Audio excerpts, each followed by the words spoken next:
Espiritu Santo, ang inuumanaakan piyesta na sinasanto ninyo o iawag sa simbahan na namuhay kining Holy Childhood Day. Ito pa mga kabataan at sa niya po na matubog sila diya sa grasya na alang ugugma sa Ginoo. Uban po sa kahiusahan, the weekday for the unity of all Christians. Ito na mga Kristiyanos, itong iyang pumangga, maiusa kita diya sa ugma sa Ginoo. Labi na ang atong mga pamilya. Kung doon na may nagkabulan yun ng mga pamilya, sige na lang, Ginoo na lang yun ang atong saligan. Kung nahimo, bigit lang ba yun na mag-away pa kanunay, kundi mag-iusa kita diyan sa pagsimba, pagpasalamat o pag-alagad sa Ginoo. Ugaron mata kita tanan, pag sa ulog ng Santos nga Misa, mag-inursulunan kita sa atong mga sala.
Magkampo kita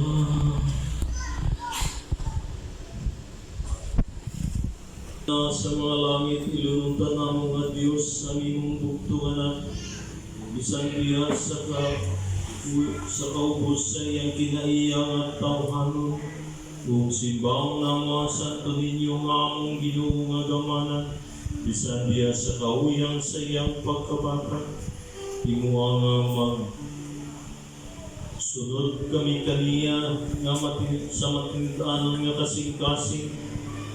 Kabangin kami sa pagdawat upat sa kainangubsaw sa kabata sa iyang ginghariang dinikanang kung sa pagdangat sa ganti ng isaan alang sa mga mapaubsan. Kiniyamong di pangayo pinangis sa mong Ginoo sa Kristo imong ngalan.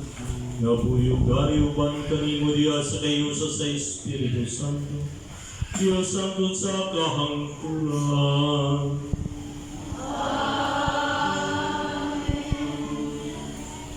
Dili na batihog kasubo ang kaniadtong nag-antos. Sa may aging panahon, ipakaulangan niya ang Zabulon ug ang Neftali. Apan Sa maabot ng kaadlaw, himuon niyang nindot ang agianan latas sa dagat. Ang yuta unahan sa Jordan, ang Galilea nalipuyan sa mga langyaw. Ang katawhan nga kaniadto naglakaw sa kangitngit, nakakitag dakog kahayag. Ang nagpuyo sa mangiog na dapit, gisidlakan na sa kahayag. Gipadaghan mo ang mulupyo sa nasod, Ginoo. Nagmaya sila diha sa imong atubangan. Sama sa pagmaya sa mga tawo, inikating anon, ug ingon nga maglipay ang mga tawo, inigbahin-bahin nila sa ilang inilog. Kagigupot mo sama sa nahitabo sa Midian, ang yugo nga iyang gisamon, ug ang karga nga iyang gipasan, ug ang garuti sa nagdaog-daog kaniya. Kasunugon daw sugyot ang tanang sapatot sa mga sundalo na napaingon sa gubat. Ingon man ang tanang sapot nga natumog sa dugo. Kay nataro alang kanato ang usa ka bata. Gihatag kanato ang usa ka anak lalaki. Ug siya ang magmanto sa tanan. Ug nganlan siya maalamong magtatambag. Diyos nga gamhanan, walay katapusang amahan, prinsipe sa pakigdaan. Ang pulong sa Ginoo.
Janel Balikura, Janel B.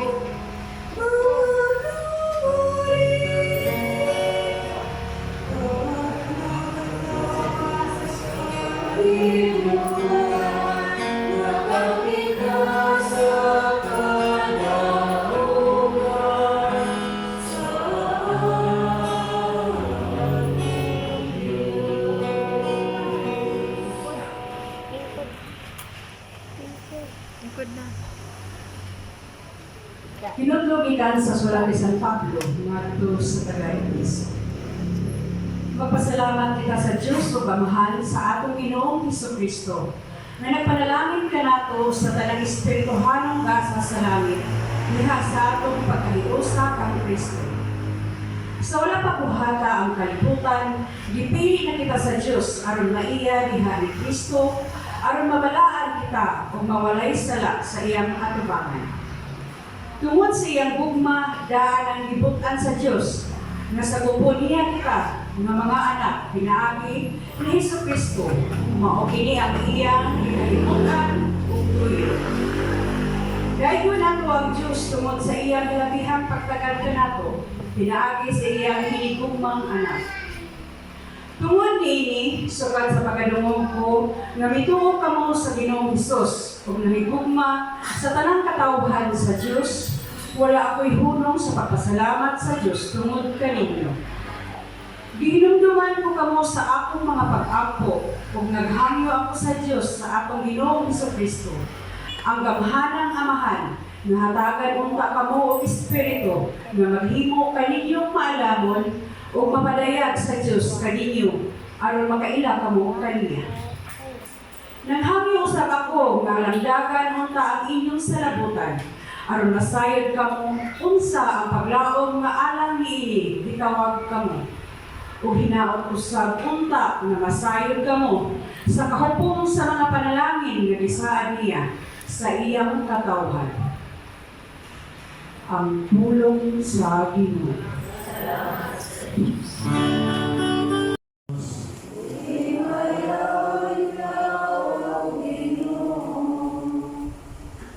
Atong ipunta ang atong mga kamot sa atong dughan samtang gibasa ang Ebanghelyo. Sa matag tuig muadto sa Jerusalem ang mga ginikanan ni Jesus aron pagsaulog sa pangilin sa pagsaylo. Sa ikanapulog duha ka tuig na si Jesus, nangadto sila sa pangilin ingon sa naandan. Sa pagtapos sa mga adlaw sa pangilin na maulid sila, apan nagpabilin sa Jerusalem ang bata nga si Jesus. Wala mahibalo niya ang iyang mga ginikanan. Nagtuo sila nga nahiuban si Jesus sa panon, kung sa nakalakat na sila usa ka adlaw. Gipangita nila siya dito sa ilang mga paryente o mga higala. Apan wala siya nila hikaplagi. Busa, nibalik sila sa Jerusalem sa pagpangita kanina. Sa ikatulog ka adlaw, ikaplagan nila siya dito sa templo. Naglingkod uban sa mga magtutudlo, namati kanila o nautang. Ang tanan nga nakadungog kaniya, naibulong sa iyang maalamong mga tubag. Naibulong ang iyang mga ginikanan sa pagkakita nila kaniya, ug miingon ang iyang inahan kaniya. Anak, nganong gibuhat mo man kini kanako?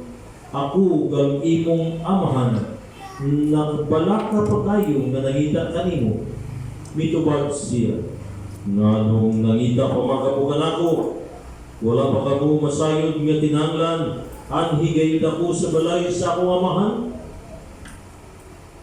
Papan wala sila makasabot sa iyang gisulti kanila. Ipauli si Jesus sa Nazaret, uban kanila, ug nagmasinugtanon siya kanila. Kining tanan, gitipigan sa iyang inahan, sulod sa iyang kasing-kasing. Ug mitubo si Jesus sa lawas ug sa kinaadman, ug gikahimutan siya sa Dios ug sa mga tao. Ang Ebanghelyo sa Ginoo. I am good morning.